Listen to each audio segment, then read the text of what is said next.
Ya Rabbana, Ya Rabbana, Ya Rabbana, Ya Rabbana, Ya Rabbana, Ya Rabbana, Ya Rabbana, Ya Rabbana,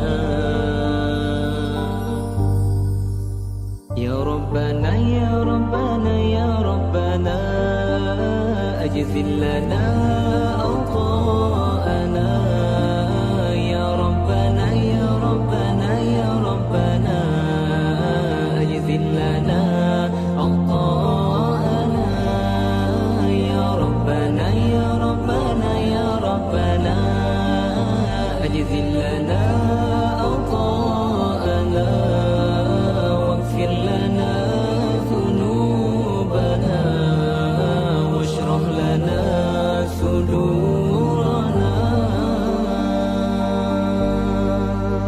يا ربي أنت المرتجى وإليك عبدك قد لجا يا ربي أنت المرتجى وإليك عبدك قد لجا فارحم قلوبا في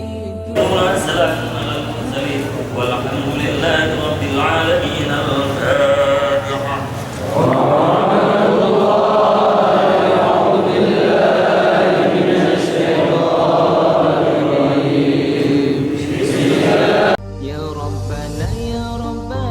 Dan yang harap kepada Allah dengan segala kehinaan dan kekurangan, mudah-mudahan pu yang kita yang baca benar-benar oleh Allah Subhanahu wa taala berterasa bahawa kita bahwa hubungan dan kita cinta kepada Abun di Paluh Gading.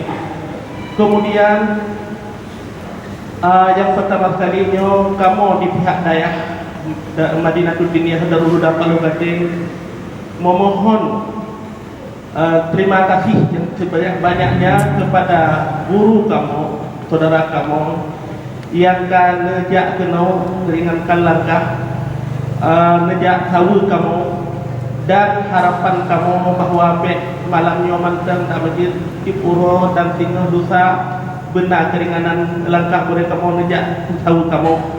Kemudian terima kasih atas segala jerih payah guru-guru kamu yang kasih membaca tikret dua kepada almarhum guru yang ditanya bersama. Mudah-mudahan lagi habat-habat kuno betul puji ke sebuah kelancaran tambahan amal ibadah abun yang kedua Allah.